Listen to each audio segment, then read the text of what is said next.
Esto es Libertarian School, un espacio para quienes desean comprender a fondo cómo funciona la libertad. Aquí abordaremos temas de retórica, economía, derecho, ciencia, política y filosofía, siempre desde una perspectiva libertaria. Producimos contenido libertario y educativo, que invita a pensar de forma crítica, argumentar con solidez y defender convicciones con fundamento. Libertarian School no solo es conocimiento, es formación para una batalla de ideas. Visita libertarianschool.com.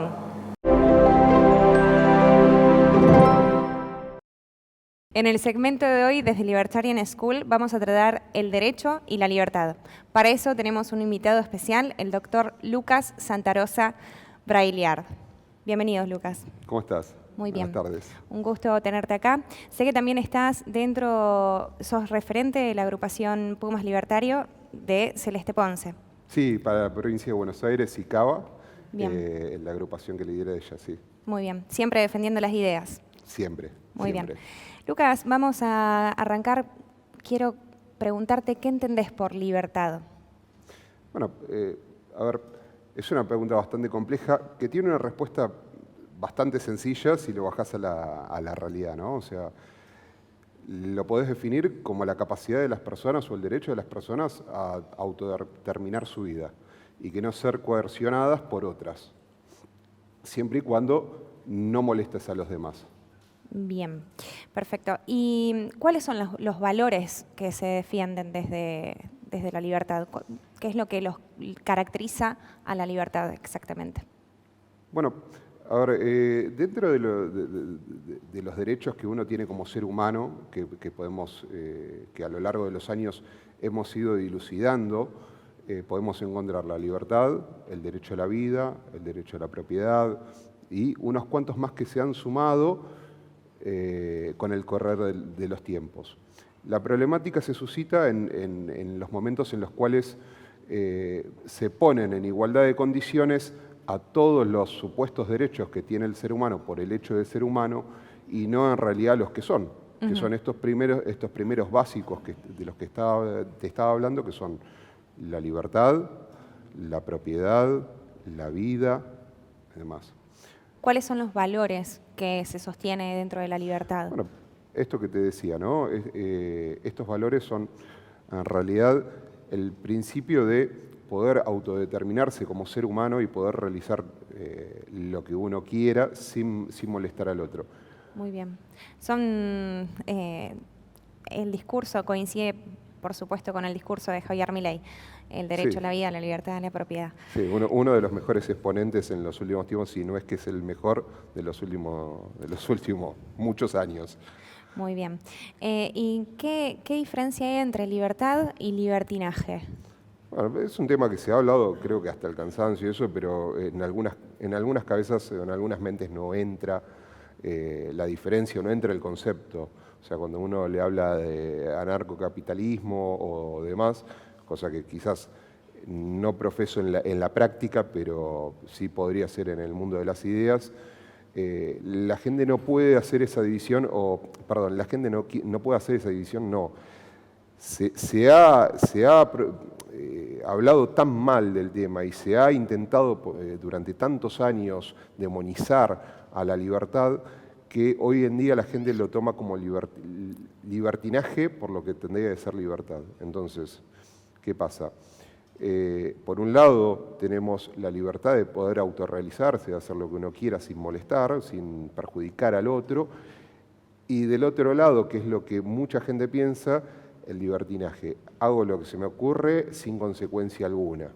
O sea, molestar, avanzar sobre la propiedad de los demás y demás, sin que haya consecuencias. Eso es libertinaje. No mido qué es lo que hay al lado mío, simplemente hago por hacer. ¿Debería el derecho ser una herramienta para proteger la libertad o a veces se toma como un obstáculo? Bueno, hoy en día en Argentina sí es un obstáculo. Creo yo que es un obstáculo. ¿Debería? Sí, debería. De hecho, cuando hablamos de estas cuestiones, nosotros tenemos que determinar por qué existen las leyes y qué tipos de leyes hay. Si nosotros nos remontamos a la escolástica, por ejemplo, a Santo Tomás de Aquino, podemos diferenciar diferentes tipos de leyes. La ley eterna, la ley natural, la ley humano-positiva, etc. Dentro de esas leyes, respetando la clasificación, sabemos que la ley natural es la ley eterna impresa en el corazón de los hombres. O sea, reexplicándolo, en realidad sería: la ley eterna es la ley de todas las cosas. Santo Tomás dice que está dada por Dios, creo, así que viene por ese lado, pero bueno, uno puede decir que es el orden universal. Luego ese orden universal se plasma en el corazón de los hombres, los que tienen la razón, y es lo que les permite diferenciar entre lo que está bien y lo que está mal, lo que es natural y lo que es antinatural. Esa vocación de naturalidad, esa ley natural que nosotros todos entendemos que tenemos, la volcamos al papel por medio de lo humano positivo. O sea, escribimos códigos, leyes y demás para poder coexistir y concordar que de repente esta es la manera en la que vamos a vivir. El derecho hoy en día está tan manoseado y tan alejado de esa ley natural que se vuelve prácticamente injusto, que se vuelve prácticamente algo contra lo que deberíamos rebelarnos, por así decirlo.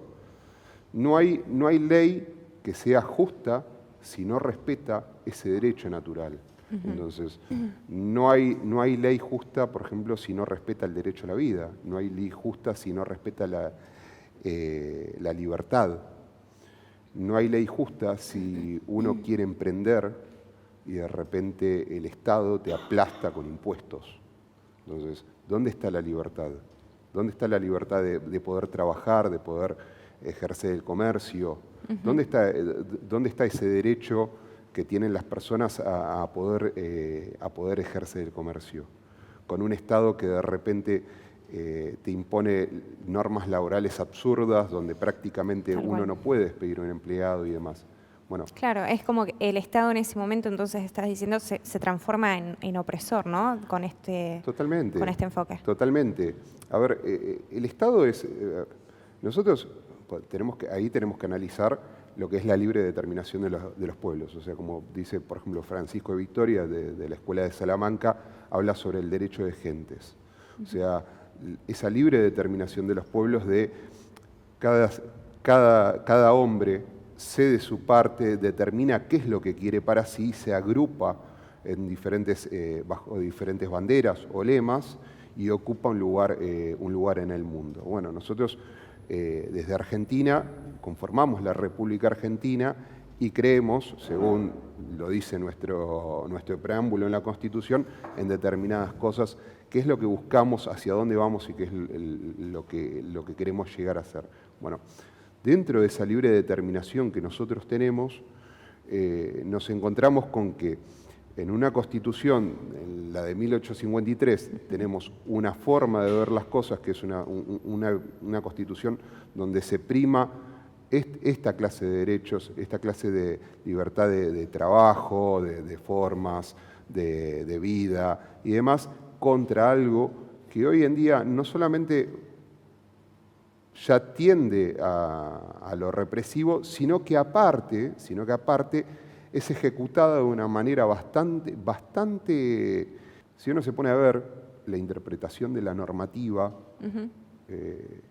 cuando se habla del derecho al trabajo, cuando se habla de repente de determinadas cosas, la ley quizás a veces no está mal redactada, pero sí el gobierno de turno o determinada forma de ver las cosas lo dobla tanto, lo tuerce tanto que termina siendo algo demencial y completamente opuesto a la vocación del legislador, de quien escribió esa normativa.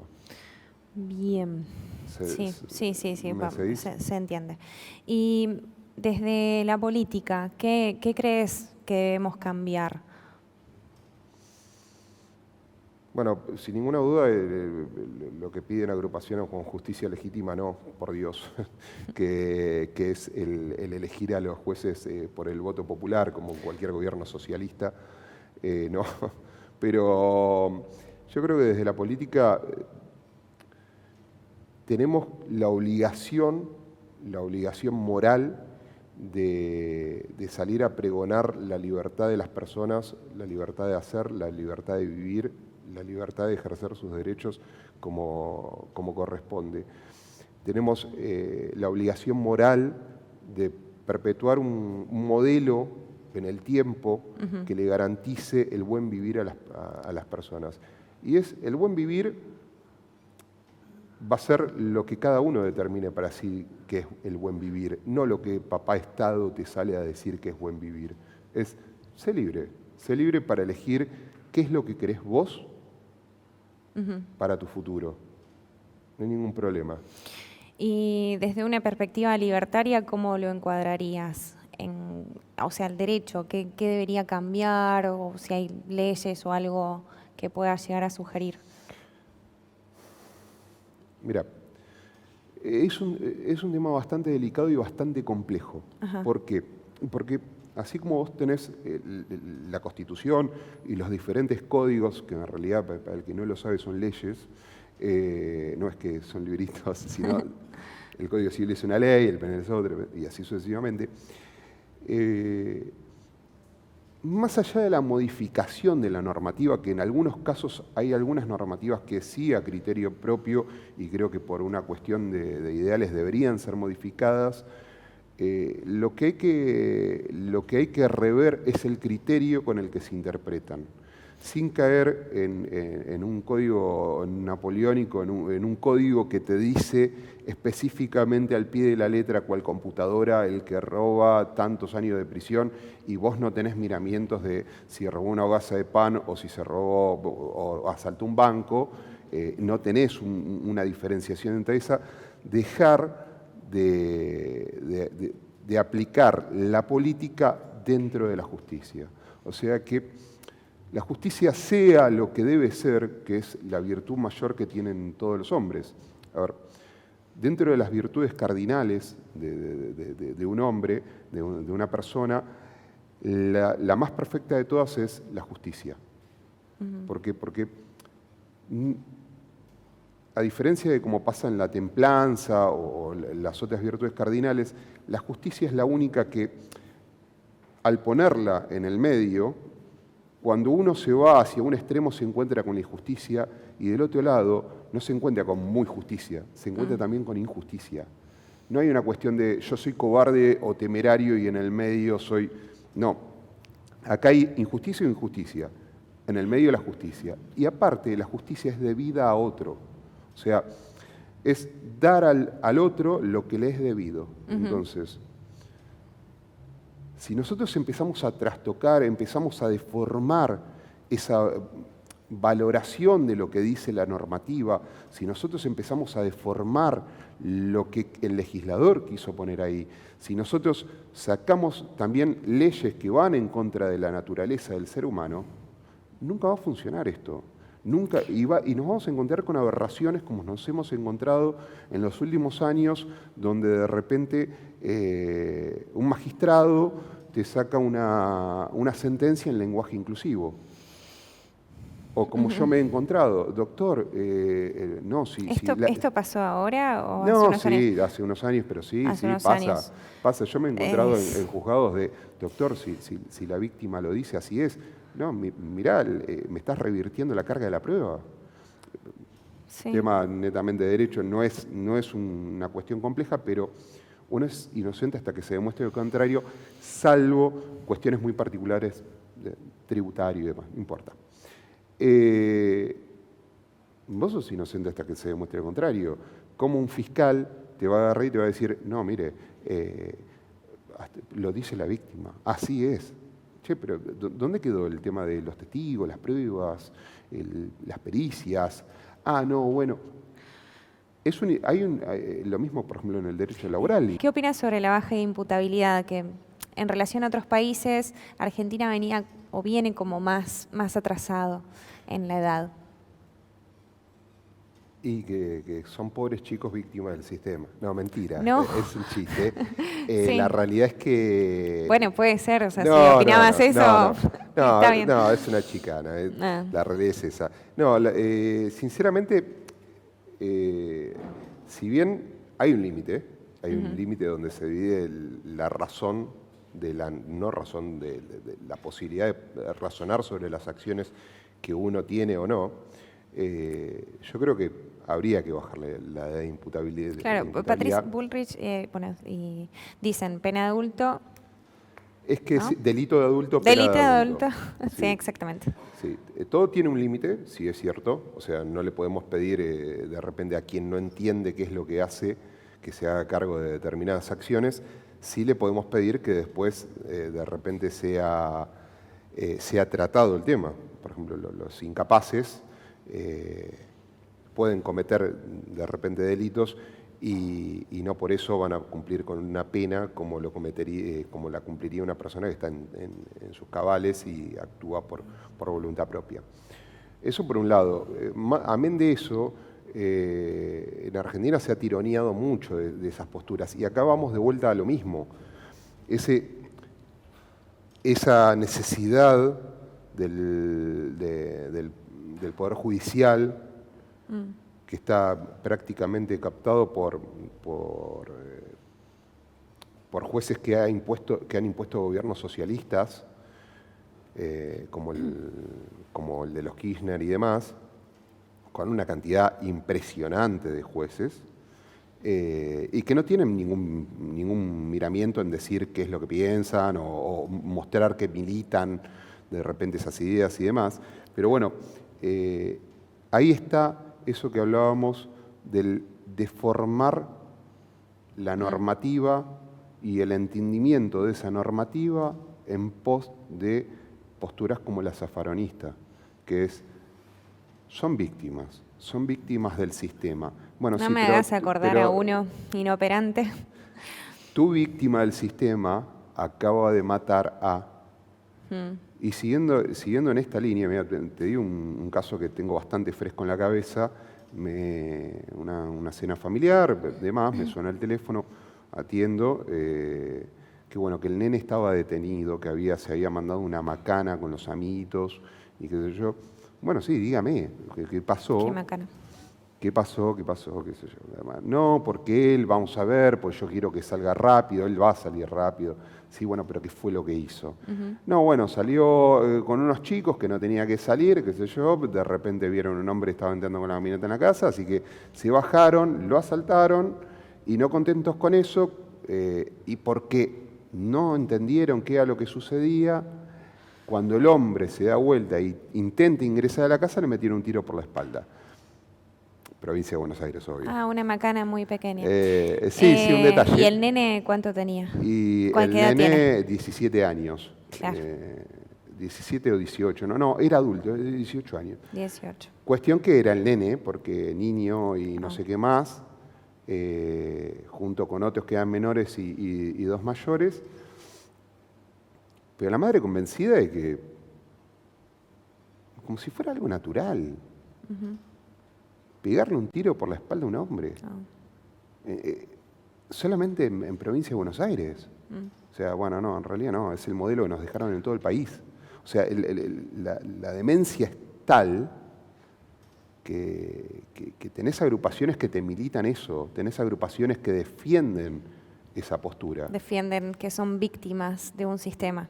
Claro, hoy fue el hombre yo no lo conozco, no sé quién es. Mañana soy yo, sos vos, es el que está del otro lado viendo este video, algún familiar nuestro. La tasa o sea, uno ve el mapa del delito y son aberrantes los delitos que se cometen. Estamos, y todavía tenemos algo que no sé cómo no nos convertimos en países que de repente están peor, pero bueno.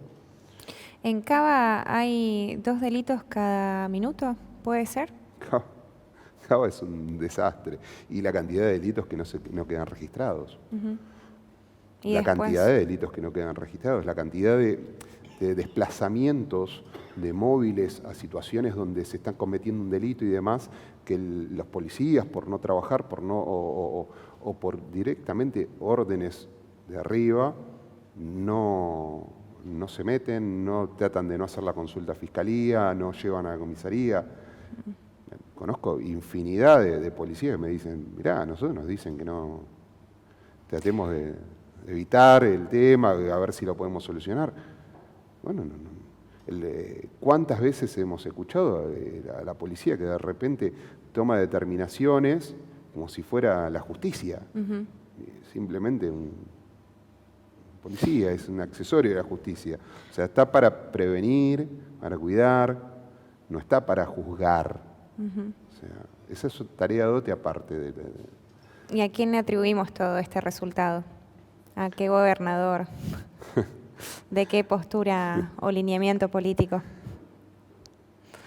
Siempre que el Estado intentó ser papá Estado, siempre que los Estados intentaron cuidar cada uno de los aspectos de la vida de sus ciudadanos, esto terminó mal.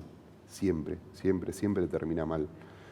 Y siempre va a terminar mal, porque papá Estado no sabe lo que es bueno para cada uno, para cada individuo. Papá Estado puede decir, bueno, en el común de las acciones la gente prefiere...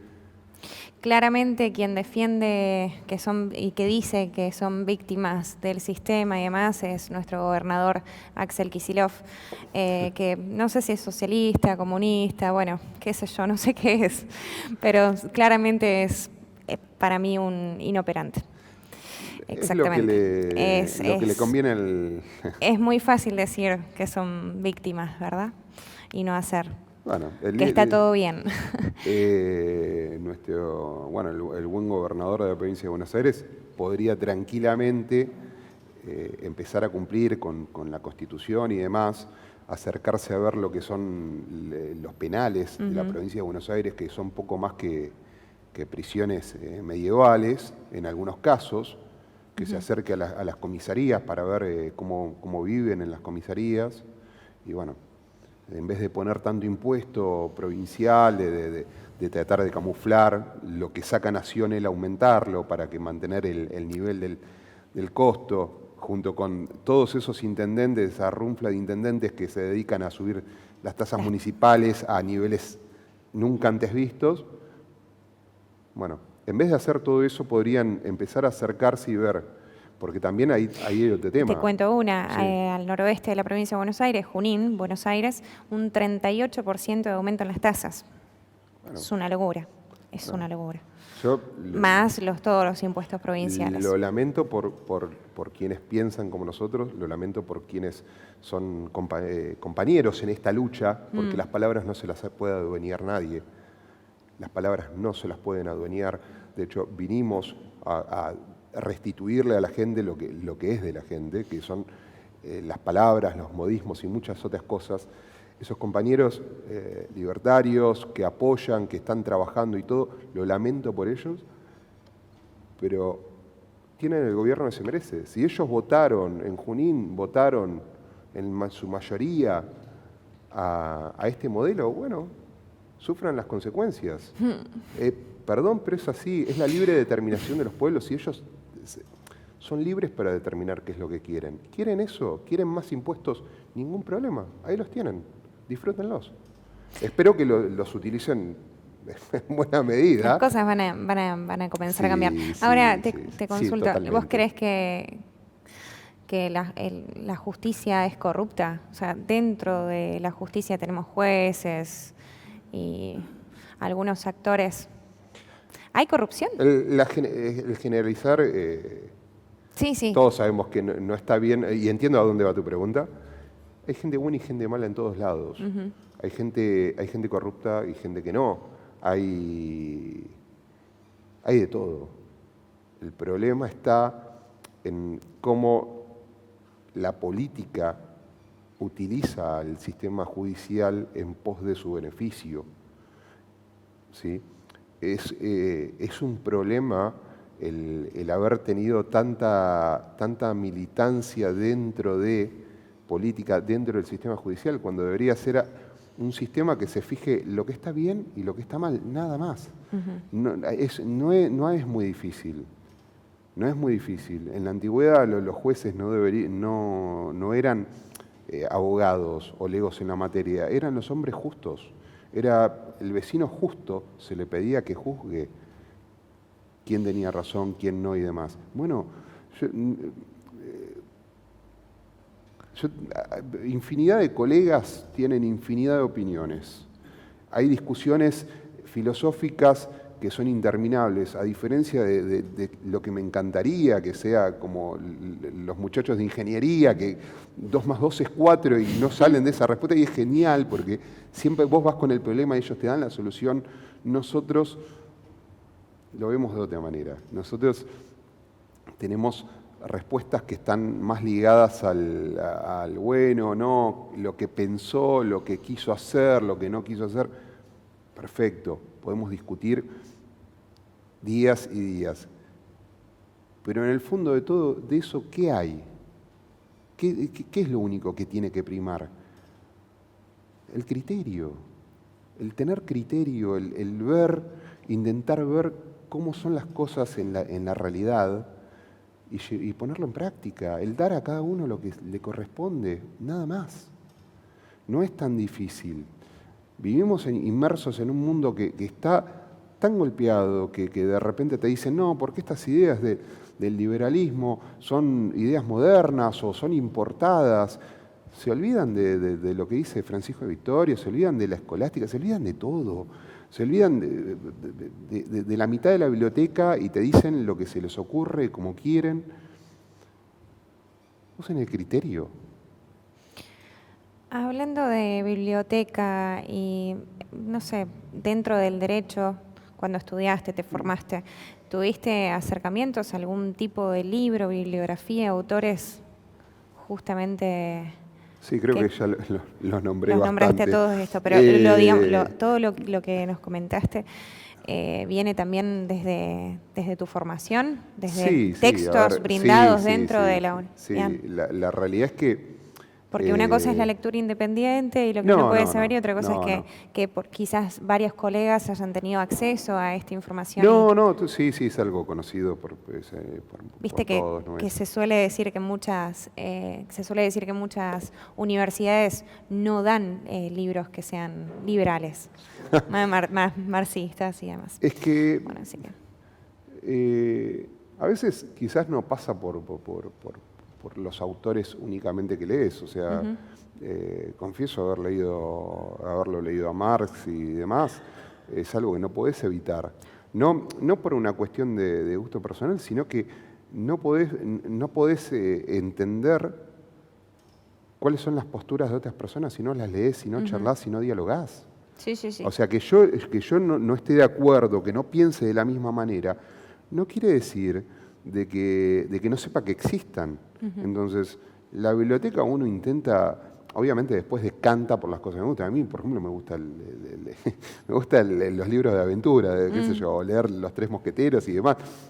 Gran parte de mi biblioteca debo aceptar que es eso porque me gusta, lo disfruto. Pero cuando vamos a lo técnico, de repente... no sé, no quiero pecar ni intentar pasar por un intelectual, pero leerlo, yo creo que leer a Aristóteles, no voy a decir que leerlo a Sócrates, porque sabemos qué es lo que pasa cuando decís que lo leíste a Sócrates, pero leerlo a los clásicos, leer de repente a unos cuantos romanos, leer a Santo Tomás, a San Agustín, pasar por San Isidro de Sevilla, pasar por la Escuela de Salamanca y demás, te da a criterio propio, ¿no?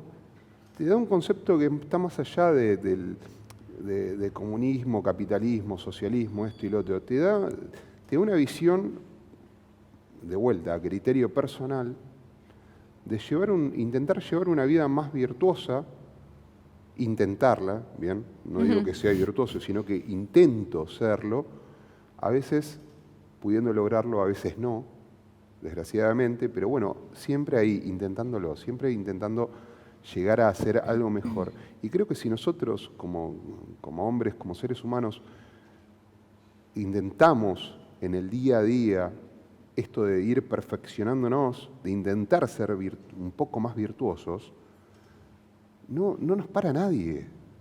No nos para nadie si a nosotros como país, nosotros intentamos hacer las cosas bien, si nosotros no miramos para otro lado cuando vemos una injusticia, si nosotros ejercemos la vida en comunidad como debemos ejercerla, nos convertimos en potencia. Si nosotros nos arremangamos y nos metemos, así como hizo Javier, como hizo Celeste y demás, y tantos otros más, que no querían estar ahí, pero están ahí. Yo, esto lo hemos hablado fuera de cámara, pero yo vengo sin dormir, vengo cansado, tengo mi trabajo, que no es este, y sin embargo acá estoy, y voy a seguir estando, y voy a seguir hablando, y voy a seguir practicando las ideas, y voy a seguir intentando llevarlas a cada lugar donde pueda estar. Muy por bien. eso estamos con Pumas, por eso la acompañamos a Celeste, por eso estamos acá, y por eso tantas otras cosas. ¿Qué tipo de país queremos para nosotros y para nuestros hijos? ¿Querés un país más libre? Yo creo que sí, Muy me bien. parece. ¿Con menos corrupción? Hola, mi nombre es Leandro y tengo una pregunta personal Sí. con respecto con respecto de la justicia argentina a la estadounidense. Sí. La estadounidense se maneja con juristas y la argentina se maneja con jueces. ¿No sería menos corrupto tener 14 jurados en vez de un juez que determine diferentes delitos federales? Bien, entiendo perfectamente lo que decís. Nuestro sistema, primero, son dos sistemas completamente diferentes. El argentino es un sistema romanista, el estadounidense es un sistema del common law, es el sistema de los británicos. Nosotros nos basamos, para ponerlo no en idioma boquita, pero sí coloquial, nos basamos en leyes, doctrina y jurisprudencia y demás. Ellos se basan en muy poquitas leyes y mucha jurisprudencia. O sea, no sé si viste alguna vez que en las películas o en las series dicen, no, porque en el fallo de fulano contra fulano del 5º distrito de no sé dónde, bueno, y pasó tal cosa y vos de ahí sacás y salta el otro abogado, no, porque yo tengo tal otro fallo. Bueno, son dos sistemas diferentes. Pero, al igual que ellos, nuestro sistema contempla desde la Constitución el juicio por jurados. Una deuda eterna de gobierno tras gobierno para con su pueblo, ¿sí? O sea, en realidad una deuda propia de nosotros para nosotros mismos, que es ese jurado. Y te puedo asegurar que cuando vos pones en la estadística la cantidad de juicios que salen condenatorios con jurado, con juez, a la larga son prácticamente la misma. La diferencia la tenés cuando los jueces de repente tienen algún amiguismo o favoritismo o determinadas cosas. En ese caso se ve diferente. Ahora bien, Provincia de Buenos Aires tiene juicio por jurados. Vos tranquilamente podés decir que que optás por ir a un tribunal, que se yo, compuesto por 3 jueces y demás. Es un desastre. La Provincia de Buenos Aires te garantiza el juicio por jurados, es un desastre. He visto juicios de 24 horas de corrido, donde se hace un break, qué sé yo. ¿Por qué? Porque de repente a tal juzgado tiene el juicio por jurados. Se presentan. ¿Dónde lo hacemos? Y no, tal facultad nos va a prestar un aula magna porque si no nosotros no tenemos un lugar donde hacerlo por la cantidad de gente, esto y lo otro. Bien, bueno. Después, el tema del almuerzo, vamos a ver, le tenemos unas viandas y demás. Che, ¿y ustedes van a cortar en algún momento para que se vayan a un hotel a dormir? ¿Qué hotel? ¿Con qué fondos? Es un modelo que en Argentina se ve constantemente. Yo te creo la ley, yo te creo el derecho, pero no tengo fondos para garantizarlo. Entonces, ¿qué hago? Trato de agarrar todo y apretar todo y claramente hago agua por todos lados. Paso a paso. Si nosotros queremos un modelo, como dicta nuestra Constitución y demás, sí o sí debemos garantizarle los recursos para eso. Nuestros juzgados deben dejar de ser despachos, tipo oficinas donde tenés hasta el techo de papeles, que hoy en día, bueno, se ha modernizado bastante con el tema de digital, sobre todo después de la pandemia, pero debemos abandonar ese modelo para ir a edificios donde de repente sí haya espacio, sí haya lugar, sí estén los recursos dados para garantizar un debido proceso, como corresponde. Otra pregunta más, ya que hablaste de la tecnología. ¿Los juicios vía Zoom o vía Internet agiliza un poco el proceso o es más o menos? Sí, la verdad que sí. Agiliza y agiliza mucho, sobre todo las audiencias que uno ya sabe más o menos para dónde van a ir. A ver, la realidad es que dependiendo el tipo de audiencia que uno va a tener o demás, hay cosas que ya están habladas. Hay cosas que uno ya habló con la fiscalía, que se habló con el juzgado, o sea, nada secreto, simplemente, es más, la fiscalía habló con la víctima y demás.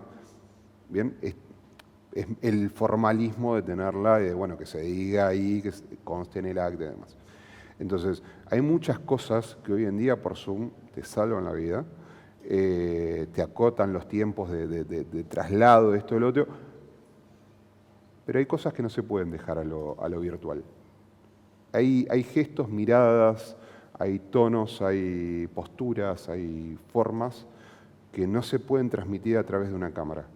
Por eso la gente sigue yendo, por ejemplo, no sé, a charlas en vivo y no lo hace a través de internet.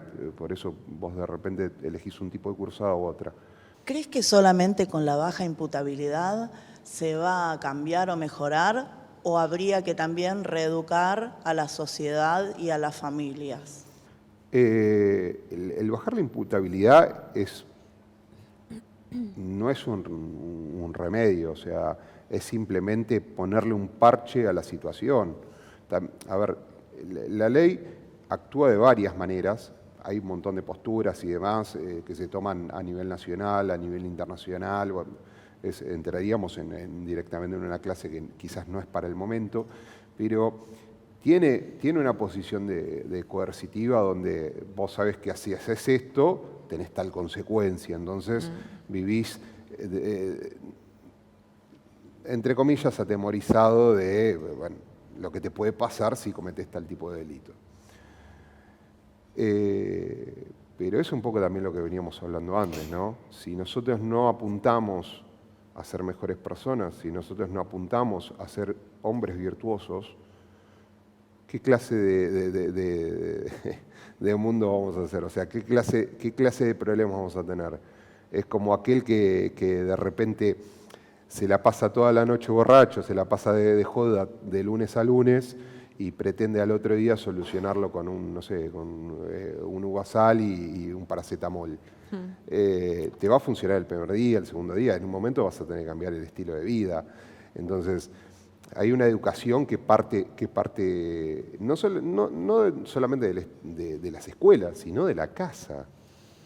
Hemos hemos fomentado generaciones de vagos y delincuentes, pero ya como política estatal hemos importado delincuentes y modelos de delincuencia terrible. Entonces, esto no es un cambio que se va a dar de la noche a mañana, es un cambio que se va a ir dando a medida que la sociedad vaya madurando y vaya encontrando el camino a algo mejor. Bueno, se va a ir dando, pero es paulatino el cambio. Sí. Y está haciendo a pasos agigantados. No, sin ninguna claramente. duda. Dijiste algo muy interesante, importar delincuentes. Un tema también como para profundizar. Las bandas de delincuentes que operan en el país desde el extranjero son terribles, ahí está lleno. Bueno, yo te voy a hacer un poco, te voy a adornizar un poco, ¿viste? Porque Adorni, ¿viste? Que lo llenan de preguntas, ¿viste? Bueno, voy a hacer algo parecido. No. Yo tengo dos preguntas fundamentales. ¿Vos a qué crees que se debe la, digamos, lentitud que tiene la justicia? Porque si bien nosotros vemos casos, ¿no? Por ejemplo, como los de presidentes, por ejemplo, que tardan mucho en resolverse en la justicia federal, en Comodoro Pi, realmente cuando vos vas más abajo, ¿no? A la justicia provincial, ¿viste? Y a otra clase de instancias, ves que para cuestiones incluso triviales, la justicia se toma demasiado buen tiempo, ¿viste? Para resolver esta clase de cuestiones. ¿Vos qué pensás? ¿A qué se ven esos, digamos, qué podés pensar de los pormenores, por decirlo de alguna manera, del por qué la justicia está teniendo. ¿Vos creés que es por una falta de innovación tecnológica, digamos, en ese campo? ¿O creés que hay otras cosas que hacen a la lentitud de la justicia? Y por el otro lado, ¿qué es lo que vos pensás sobre la libre portación de armas? ¿Vos creés que eso de alguna manera puede disuadir a la delincuencia, digamos, a quienes efectúan la inseguridad, digamos, en la provincia, también en la capital, que últimamente se está viendo un aumento, digamos, de la delincuencia que no se veía en otras gestiones anteriores? O sea, últimamente parece que la capital se ve que no aprendió de lo que habrá hecho antes y está retrocediendo unos cuantos pasos. Pero en general igual en la provincia vos ves que hay muchos casos y hay mucha gente que ya empezó a, digamos, a portar armas a pesar de que no se haya... O sea, tal vez a lo mejor por algunas cosas que han visto en la tele, mucha gente es como que se empezó a animar más a portar armas para defenderse, cosa que antes no se veía tanto, ¿viste? Gracias por el paralelismo con Adorni, pero lejos estoy de llegar a ese nivel de sagacidad y de respuesta. Es número uno. Número dos, cuestiones de la justicia. Las demoras en la justicia se deben básicamente a la cantidad de trabajo que tienen, o sea, lo colapsado que está el sistema judicial, la cantidad de denuncias falsas, de falsos testimonios que hay, la cantidad de trabajo que hay para el poco personal que se tiene, es atroz, pese a que los presupuestos están explotados. O sea, si uno ve la cantidad de dinero que se le gira al Poder Judicial es atroz. La cantidad de personal que hay con la correlación con la cantidad de trabajo que hay no es una muy buena ecuación. O sea, como todo lo que administra el Estado es más que deficiente. Pese a la ardua labor que hacen muchos integrantes de la justicia. Muchos lo dan y no dan el 100%, dan el 150, 200% todos los días. Se hace lo que se puede. También tengo que hacer un mea culpa. Yo no voy a hablar por mis colegas, hablo por mí. Uno a veces también como estrategias, porque no deja de ser nuestra tarea, estira los plazos para poder lograr de repente un par de días más en tal o cual cuestión, o está convencido de que tiene razón, entonces va apelando en cada instancia, y eso hace que el proceso sea largo. En el momento que vayamos a otro tipo de... También cuestiones del caso. Uno de repente me ha pasado, tiene el juicio, no sé, el 25 de mayo, por una fecha, no porque sea ese día, tenés audiencia de juicio y la pericia para el imputado te la ponen para junio. Y vos decís, pero si tengo el 25 de mayo tengo un juicio, ¿cómo le hago una pericia en junio? Bueno, eso tiene que ver con dónde... Eso es provincia de Buenos Aires. Terrible. Entonces te dicen, no, lo que pasa es que no tenemos fecha para tal otro día, no tenemos... Bueno, sí, pero acomodámelo, no sé. Bueno, falta de recursos, falta de muchísimas cosas. En cuanto a la aportación de armas, en contra de lo que dice mi trabajo y de conseguir nuevos clientes, totalmente desaconsejado portar armas si no tenés los permisos. La verdad que, si bien yo soy partidario de la libre portación de armas, soy partidario de que la gente debe aprender a utilizar un arma, así como aprende a manejar, aprende a hacer cualquier otro tipo de cosas en su vida. Un arma es una herramienta que tiene un fin, sobre todo la defensa, en nuestro caso, pero creo que es un deber moral el tener la capacidad de defenderse. ¿Qué pasa también? Pasa que es difícil en un país, como veníamos hablando, que tiene los problemas sociales y culturales que nos dejó un modelo de un socialismo que viene prácticamente de la década del 40, porque fueron un mix de gobiernos entre el peronismo, el radicalismo y los militares, un cóctel explosivo que ha ido degenerando esa gran nación que éramos, donde solía haber un arma en cada casa, en quien no tiene un abuelo que tenía de repente un revólver, esto y lo otro, hemos ido degenerando en lo que somos hoy en día. Está bien, hoy en día pareciera que las armas, o pareciera no, es que las armas las tienen los malos y los buenos somos quienes debemos refugiarnos ante el 911, que gracias sí llega, pero pese a que hay muchos policías completamente entregados a su labor, como en todos los órdenes de la vida, también hay tipos que lo dan todo. Pero bueno, el hecho de portar un arma es una responsabilidad y tiene que estar avalada por la normativa. Yo creo que hoy en día es una cuestión bastante delicada de poder llegar a lograr a día de hoy.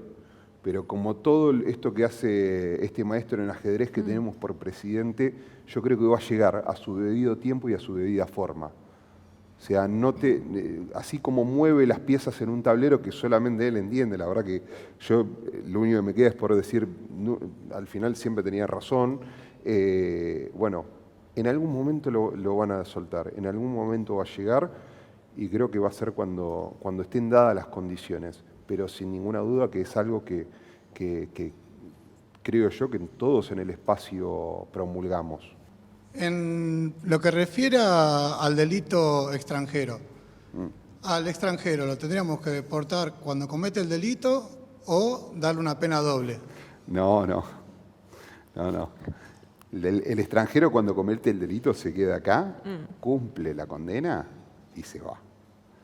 Nosotros apuntamos a ser un país serio, apuntamos a hacer todo lo que nos negamos a nosotros mismos todos estos años.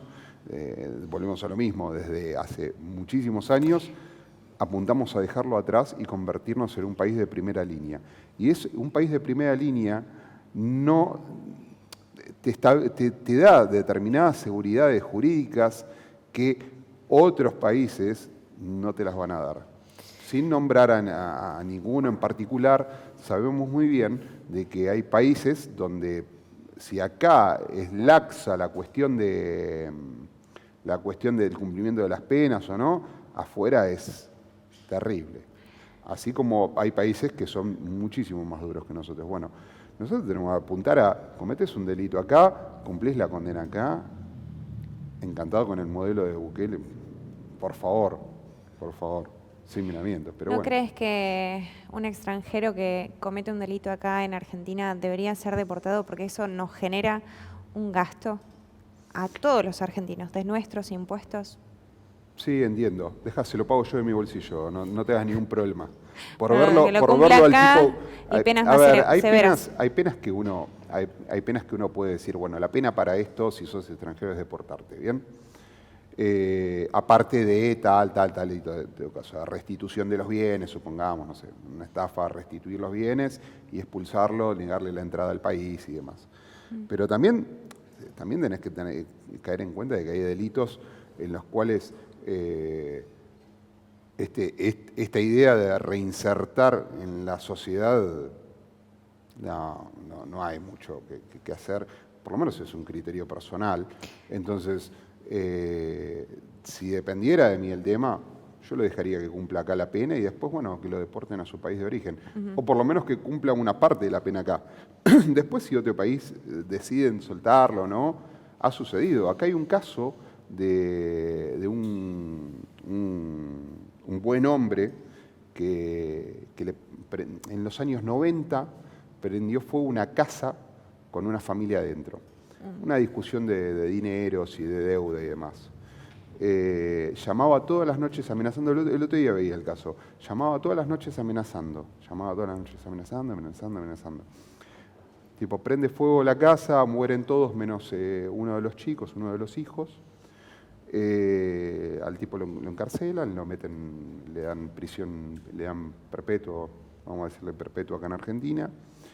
En un momento pide la extradición a España, porque tenía la doble ciudadanía. Un buen día, el muchacho ya grande, ya adulto, ya con una pareja y demás, suena el teléfono, la misma voz. Se van a morir todos quemados y demás. El tipo entra en pánico, ¿qué pasó? Empieza a buscar, empieza a averiguar. Bueno, resulta ser que quien había asesinado a toda su familia,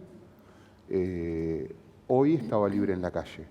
¿Por qué? Porque claro, cumplió una parte de la condena acá, lo mandaron a España, y en España dijeron, no, bueno, esto puede, una libertad puede salir, lo sacaron, el tipo se tomó un avión a Argentina y empezó a acosarlo de vuelta, a buscarlo para terminar la tarea que había iniciado como 20 años atrás. Muy bien, Lucas. Terrible. ¿Algún mensaje que quieras dar? Sean virtuosos. Intenten todos los días ser mejores personas. Intenten día a día mejorarse, tanto en cuerpo como en espíritu. Intenten todos los días llevar estas ideas que tenemos a cada lugar al que van.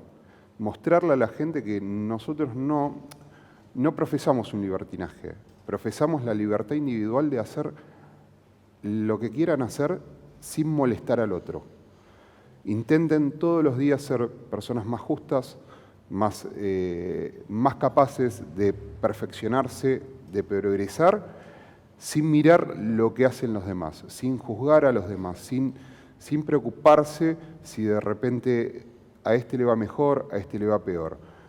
Si quieren hacer beneficencia, háganla con bolsillo propio. No esperen que venga papá Estado a decirte qué es lo que podés o no hacer, a quién hay que darle o no hay que darle. Eso. Muy no bien. Mucho más que eso. Muy bien. Muchísimas gracias por este tiempo, por estar acá en Libertarian School. Gracias a todos, gracias a vos por acompañarnos y al público presente. Nos vemos la próxima.